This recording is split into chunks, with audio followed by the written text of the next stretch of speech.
Hello everyone, a very warm welcome to you. My name is Nick and this is the Friday chat vid. Yes, it's a Friday chat vid. I'm inside as I gradually learn the grips of this camera. I've already just filmed the members video, so I'm trying to do a bit of an evolution really. I'll slowly get the hang of it. This is a slightly different lens. We're trying to get the background a little bit blurry. Whether that happens or not, I don't know. But it's just gradual. Now, apologies, there wasn't a Friday chat vid last week. Work has got really on top of me, so thank you for your support to try and make this go full time. This week has been no better. I think I've done about 49 hours. Yeah, that just seems ridiculous. So have I done any videos at all? Well, the answer to that is I just don't know. I just don't know how I've done the hours. But anyway, who knows? By random, it might get better with less time. Who knows? Anyway, so I got a few things I want to talk to you about today. But as usual, let's just do a quick recap of the 6 games we've looked at this time. So if you want to go back and look at them, you can do. Or if you've missed any, although I do put the links on Twitter at Jenkins7Nick if you want to check those out. But I try and keep it a bit varied. There'll be bad games there, good games, and a whole variety of sort of stuff. Yes, and no. We're always stress busting here, folks. Always stress busting. As I said a couple of weeks ago, I want to go out walking again. I might try a new filter as well to try and get rid of a little bit of the yellow if it's not coming back too badly. But yes, there's a couple of ZX Spectrum games. We didn't live stream either of these two because I thought one would be annoying and one I might change to a pub stream if we get time at some point. So already I'm trying to pull hours out the air. There we go. So it was, hope you're well by the way. The first one was Devil's Descent. Now this has been made by the same people who did those C5 games and it's got the same jarring sounds. It's like a more annoying version of Jason's Gem. But anyway, you are in a ship, it's sort of an era really, you can't cut into it too badly. You descend in some sort of like alien network kind of place, you know, one of those, and you must avoid obstacles as you gently go downwards. You can't shoot or fire anything like Jason's Gem, we're just manoeuvring around, and every time you die, you have to start from the very start again. You can't continue where you left off. Collide into any of the obstacles and it's Doomsville. You know, it's the sort of game you might want to watch someone else play, but not particularly track down yourself. That's Devil's Descent, quite an early game. The second one we looked at was, well, it's one of those games where I can't really understand how this was aimed at kids. So I don't think you'll be able to get away with it now. Surely kids must have saved up with this with their pocket money rather than parents buying it for their kids, because it's just, well, irresponsible. But anyway, it's called Happy Hour. You take control of Wobbly Wilf, who must go round the town to all 12 pubs on a pub crawl and have a pint of beer. He staggers around, so it's hard to control him. He'll fall over cats and all that sort of stuff. If you fall over too many times, the police will arrest you for being drunk and disorderly. Yes, it doesn't seem fair, does it? But there we go, that's what happens. Perhaps it's a warning to kids. All the pubs look roughly the same. You can collect money that's littered around the place. The town looks terribly empty, but I had a big laugh of it anyway. So it's sort of game, if I'm having a pint of Foster's or a can, talking to you on a live stream, it could be rather interesting. So that was Happy Hour. Couldn't get away with it now. Or maybe you can. Maybe it'll be a secret game in GTA 6, which I don't think is going to come out on the ZX Spectrum. If you're watching Rockstar, bring it out on the ZX Spectrum. Might be a multi-load, I'm not sure. The other ZX Spectrum game we looked at was a mod, and I don't think we'll ever run out of mods to look at for Jet Set, Willy and Manic Miner, but this one is particularly good because there's quite a lot of stuff that's been changed in it. And the theme is the Beatles, the Fab Four. So yes, it's Willy meets the Beatles, Ringo, George, Paul and George again, and John. Did I mention them all? I know them all. And Thomas the Tank Engine doesn't actually feature. So all the screens have got screen names for the music playing, which people told me in the video.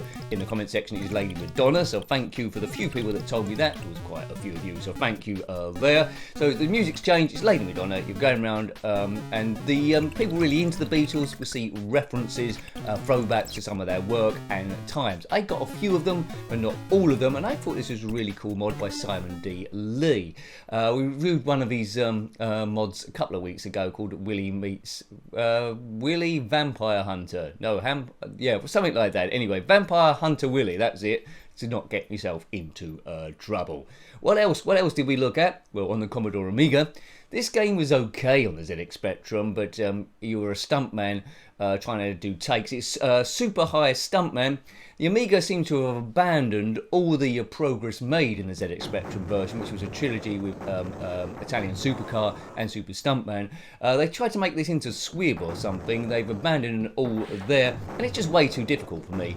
I mean, I always struggle with vertical scrolling shooters anyway, but there's so much stuff firing at you right from the start, I really couldn't get the hang of it at all. So it looks pretty, sounds good, but I could advance nowhere, and it was extremely annoying. We always alternate with the Atari 2600 and the Sega Mega Drive. We looked at a football game this time. We'll come to the woes of Chelsea in a little bit.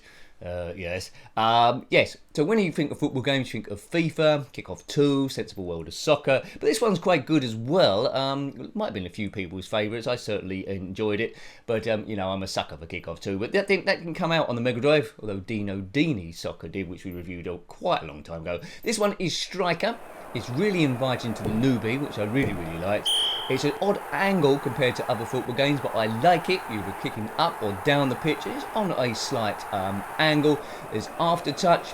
I think there's about 300 teams it says have been recreated, but they're not the real teams because there was no FIFA licensing on it, but that doesn't matter. Flan United are really Man United, Leek United are really Leeds United, and it goes a bit like that, and the players' names are a bit of the similar vein. It plays really well, it's good fun. Starts off a bit easy, which is good, but I'm sure you can take it as difficult as you want to. Different pitches, I think different weather conditions, I can't quite remember, but have a look at that review. And the other one we looked at, the last one, was on the Super Nintendo, which we look at every now and again. Sometimes it's Nintendo 64, but I think Commodore 64 is the most popular, so we might be on that quite soon. It was Kawasaki Superbike, a game we've always reviewed on the Mega Drive. It uses the same engine as F1. If you're unfamiliar with that, the Amiga equivalent is Vroom, a Formula 1 game there, so it uses that similar engine. It moves quite fast. So if you're not into Formula 1 but into bikes, you can have experience there. The bike goes up and down. I think it's a little bit tricky to keep up with the people compared to F1, but there's something there to be perfected. So they were the 6 games we looked at this time round. You might have seen all of them, I've seen one of them, but yeah, show them some love. Have a go look at those and see if you want to download them yourself or track them down and do some comments, because comments keep the channel alive and active. No one knows fully how the algorithm works on YouTube, but I'd imagine it's amount of video watched, amount of clicks there, amount of likes. Dislikes don't count for anything. They haven't for a while, and I think with dislikes, the only person that can see them is the person that does it. I certainly don't go out of my way to see them, so they don't mean anything whatsoever. But anyway, it counts as an interaction, I believe. Maybe, I do not know. Now, last week there wasn't a video, so I will just give this one a shout out, because it was Commodore 64. It was a homebrew, and I really, really loved this game on the ZX Spectrum. I didn't know why it didn't come out on the Commodore 64, but someone did a... I didn't know this, did a homebrew in the 2006 or 2009 Cytronic, I think, of the Wild Bunch. Plays exactly the same as the ZX Spectrum version, although I had a bit of trouble with the poker and the cheat that was in the Spectrum version. You can buy 0.1 of a horse, which counted as a full horse. That isn't there at all. But there's lots of different music tracks within the game. It's one that could be great to live stream. I didn't do the High Noon Shootout in there, so I imagine there'll be a different music there. But it's been really faithfully done.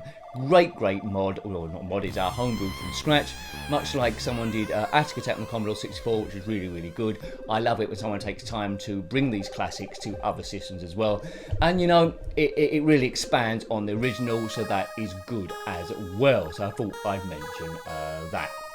So, I've been a bit pushed for time. These videos aren't as prepared as I would ideally like to. There's no teleprompter there, and I'm just chatting to you as if we was talking in the pub, so some of it might be a little bit rubbish. But there's 2 things that caught my eye today when I was on the bus looking at my phone and running out of time and worrying if I'm going to be late and stuff. Let me know how busy your work is. Do you just get a spare moment here or there? Are you unemployed, or are you at college, or whatever? Just you might be retired, or just let me know there. Let's get a bit of talk. But yeah, one thing, if you're into your history, you might know of a guy called Ernest Shackleton, who was an Antarctic explorer there, and most famously, one of his most famous voyages, which ended in disaster, is he was on the board a ship called Endurance. I think it was an ice cutter of some description. It was cutting through the ice to get to its destination in the Antarctic, and the ice was a little bit thicker than they anticipated, and the ship started to break up.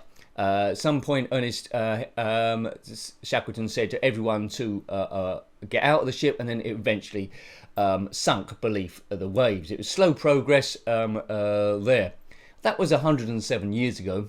I think Shackleton and his men were like hundreds of days at sea when the ice floe that they got on split into two, and they went to somewhere called Elephant Island and various other bits as well. A few of them died, but you know, some of them got back, so it's not a very nice story. But it's, from a historical point of view, it's interesting man's endeavour. Now, the ship called Endurance sank for 107 years. Recently, people have found it. They found this ship. I'll see if I can put some pictures up if I can find them.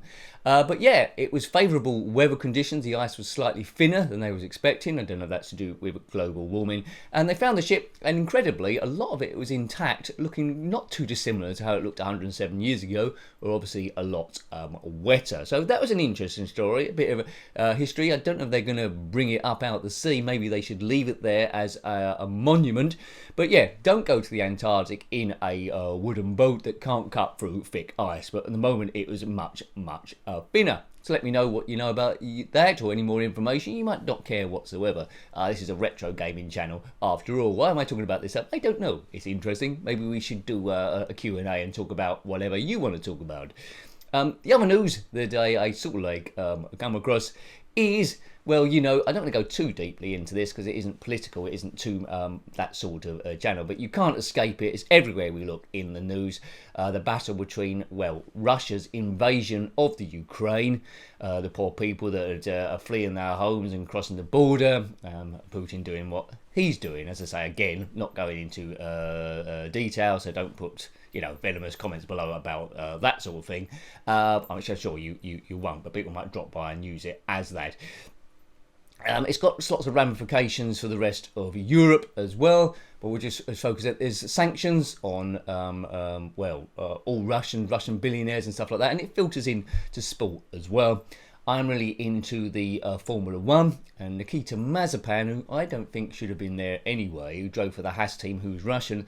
His father was doing massive sponsorship to the Haas team, and in payment to that, his son got to drive the car. He's a good driver, but he's not Formula 1 standards. He's a little bit behind everyone else, so I sure couldn't beat him. He's gradually getting better. You can only compare him with Mick Schumacher, but because of the sanctions, the Haas team had dropped that sponsorship. They dropped Nikita Mazepin, and I think his father's trying to sue that team for the money to come back, which is fair enough. If he's paid and there's no sponsorship, I don't know what the deal is there. But the thing that's interesting as well is major football now is run by like billionaires, the top teams, and they don't run like a business anymore. They run most often at a loss, funded by an oil sheikh or some rich person in the background. Now, Roman Abramovich, you know what I mean, who owns Chelsea, he's had sanctions put onto him, and we don't know what this is going to do with Chelsea.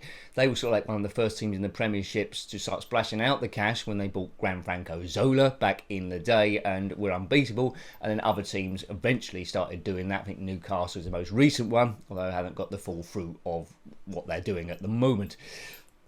Roman Abramovich has got sanctions on him, so I don't know if he can sell the club. Chelsea is still playing games, but I'm not sure if they can sell season tickets for next year, so they're limited to what they can do. Worst case scenario, a great team, a rich team, could really be bankrupt, and players could leave. So that's something that worth following there. It's actually a minuscule thing compared to the horrors that are going on in the Ukraine, but it ripples across Europe at the moment in terms of our gas price and all those sort of things as it goes for tat there. Anyway, so yeah, on to a better news. So yeah, they found the Shackleton's lost ship, Endurance, and also, yeah, Mazepin, Chelsea, and the Russia thing. So we'll follow that closely, see what happens. But when people start talking about nukes and stuff, it does start getting a little bit worrying, and you try and work out where's your nearest nuclear bunker. I don't know where it is. Don't know. Southend? I don't know. Maybe I can make one. Maybe you've got one and I can come round. Let me know. Okay, so big thank you to all the members keeping this channel running. Hopefully we'll be out on a walk at some point as I gradually make this thing better. But you know, it's a time thing. I think these videos, I'm sort of getting better with the lighting, unless this is looking really awful. So thank you very much. So big thank you. If you want to become a member on the channel, it really does help massively. Thank you people that have been supporting me in other ways, Ko-Fi and Super Chat, or people who've been doing a combination of all of them. Absolutely awesome. So thank you for that. Yeah, if you want to become a member, there's a join button below this video if you're watching it on a PC. I don't think it shows on iOS, but thank you. So if you're on the first tier, absolutely awesome. Thank you very much there for your support. It's only $1.99 there, but you know, money's money and it does help me big styley. If you're on the second tier above, I will give you a shout out for anything you're doing, unless you don't want me to, and I will shout out things, links to anywhere you want me to. If you change the link or don't want me to shout out any of these links anymore, just let me know, either by the members section, if you're following on Twitter, DM me on Jenkins7Nick and I'll make an alteration. But if your name on Twitter is different to your member's name and I haven't had contact with you before, just let me know that as well so I can link the two together.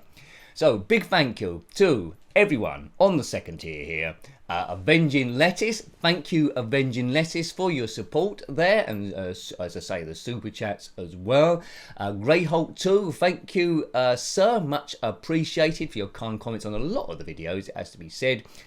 David B73, thank you there, and also to Dogs, thank you Dogs. Obed Brinkman, a very good chap. He seems to latch on to the weirder comments I make in the video, like if you are a six-legged nincompoop from planet Pluto, then comment below. He links on to those things. So thank you, Obed. Always makes me smile and makes me remember all the silly stuff I've said. Big thank you to Pete James and Jason Arnott. Now, there's a site that Jason runs. He hasn't asked me to shout this out, but I always do because it's got cool content on it. Jason Arnott's Terrifying House of Obsession. Check that out. It does videos of Doctor Who and the like, and they're always very professionally done. So they're excellent. Check that out. A big thank you to GTB Films in Barrett. Thank you for your game suggestions there, and also the occasional super thanks you do on some of the videos, which, you know, makes me smile as well. So thank you. Super thanks is something you can do on any video if everyone's wondering what the hell that is. It's a bit like super chat there that's on the live video. You can do it on any other like already pre-recorded video that's already gone up. Thank you there. Thank you to Ratty and Malad1. Rzone 1255, thank you. Why did I go American then? 1255? No, maybe it wasn't American. Anyway, thank you, Rzone 1255. Also, Alf Fairweather, thank you, Alf. Hope all is good. Thank you, sir. Thank you to Torquay Marder. Thank you, and Nikki S. Thank you, Nikki, for making. I know you're busy. Thank you for making a stream recently. That was. I really liked seeing you in there. That was great. Big thank you to Claire Johnson and What Ho Snorkers, another super top guy who check him out on Twitch. I think it's on YouTube as well. He really goes to a lot of trouble to make these cosplay videos, all with different elements in as well. So that's worth checking out too. There, so What Ho Snorkers, let's not miss anyone out, because normally it's a bit of a danger, but I try not to. So big hello to John Roby, big thanks to you, John, and also Jeffrey Searby. Thank you, fellas. Thank you to Steve Norman. Thank you, Steve Norman. Steve Norman, he runs, I didn't give this shout last time because he didn't do a video, but he runs retroarcadia.blog. Now, last week, he did a video on there, My Life with Robocops. That's worth checking out because I love Robocop. The arcade shooter. Also looked at it on other systems as well, on the ZX Spectrum there. He's also looked at a shooter on the PC called Star Parodic. I think I've probably written that down wrong, but have a look at that. It's on the PC. And as usual, a good thing that Steve does, he always does a resume of the games he's just been playing in his spare time during the week. So that's always worth a look at. I would recommend following Steve on Twitter as well. I think he puts links to his Retro Arcadia blog there as well, so anything I miss, you can got a direct link to that. But what he also does, which is quite funny, quite often he would post a bad album covers there, and I don't know where he finds these. It's going back many years, and you think, how are they picked that picture as an album cover? So that always makes me smile as well. So thank you, Steve. But his main work is in retroarcadia.blog. Good super stuff. Check that out today. Big thank you to Lemmy Barnett. Thank you, Lemmy. You are a top fellow, as is Steve Q. Thanks, Steve, for all your help there. And Phil Hill. Hope all is good, Phil, with you. Everything going okay? Thank you also to Chono Baggy. If you haven't already, or even you have a check to see if anything changes or the chat there. Chono Baggy, big into the cosplay as well, Star Wars and other sci-fi stuff. He's got a site. Well, it's a community site, facebook.com/copycatscosplay. That's facebook.com/copycatscosplay. So if you've got a Facebook account there, which a lot of people have, give that a look. There, have a nose round, say hello, or comment on the pictures or what's going down, or what you've done. If you're into similar things, I'm sure they'll be glad to see you. They're based in the Midlands, but you don't have to be based in the Midlands to comment. And there you go. So have a look at that. Well done, Jono. Keep up the great work, sir. Big thank you also to Jason Holmes. Now, there's 7 of you again on the... thanks, everyone. This is above and beyond, so excellent stuff. Because you don't know me, but I feel that I know you. Hopefully you feel that you know me. It's tricky on the internet land, but it's really appreciated there. Hopefully one day we'd all meet up. Won't that be a wonderful thing? Okay, so thank you to everyone on the upper tier there, In Space Baby. There's Ross Bossy, or Rossi Bossy. He runs a site we all know called rossbossy.itch.io, and now he's putting really a load of work into this game. I've mentioned it many times, Super 3D Pixel Grand Prix. The amount of time he's put into this work is absolutely amazing. It is a labour of love because he has to work as well, but it's a stunning game coming there. I do some of the voice work. Gary Arnott, if you know him, does some of the art. There's got top music in there as well. It's going to be a really cool game which deserves to do well. But anyway, go to Rossi's site, rossbossy.itch.io. Occasionally has an alpha for the game, what you think. And while you're waiting, there's Nifty Lifty 2 on there, and Re-Enduro, some side projects he did as well, I suppose, to give himself a bit of a breather. But well done, Rossi Bossy, rossbossy.itch.io. Thank you to Colin Ho. Now, thank you, Colin, for your recent support and your ongoing support there. Really great. There was a particular time where I was feeling quite down, I don't mind saying, and then something pops up from you, and it made me really happy to pick me up again. So thank you, Colin. It's the small things that make a difference. So thank you very, very much. Big thank you to Martin R. Thank you. And Richard Mitten. See you quite regularly now in the stream. So thank you, Richard. Always good to see you. Big thank you to Tom. Thanks, Tom. And also Graham Vebke, my friend in Australia, who occasionally gives me advice on like camera lenses and stuff, which is good. Points me roughly in the right direction. So I'll slowly get it. I'm a learner, as I say. Hopefully we'll notice over the year that things get gradually improve. And also, thank you. It does improve. I mean, the sound's a lot better than it used to be, and so forth on these. Big thank you as well. Also, I know you've recently become a member, but you've recently upgraded as well. So thank you for that. What I would say to everyone, although I don't know why I'm saying this, but I do say it because I'm a nice guy. Thank you for all being members. Don't worry if it ever comes to a month where you can't afford it. We'll get some comments of people apologise. You can't afford it, or vice versa. I'm just glad of the support you give me in that particular month. If you're long term, absolutely awesome, but don't put yourself into financial trouble with everything that's going on, rising costs and stuff. Okay, so we've got that. We're friends anyway, aren't we? We are. Good. Thank you. So thank you, S Jab, who recently upgraded too. So thank you, everyone. We bowl into another week. There next week, that's when they start. Members will know what videos are going up the following week when the video goes up on Sunday. Might be very similar looking to this. Sorry we weren't outside again, but I did a 49-hour week. Still can't believe I'm doing this video. What time am I editing this? I'm not telling you. Quite late. Okay, so next time, take great care of yourself. Stress busting, that is the key. Take great care. Always done in fun, this channel. Never to create arguments or whatsoever. But we lift each other. So love having you. So next time, take great care of yourself and a very fond goodbye. Goodbye. E. And Jenkin.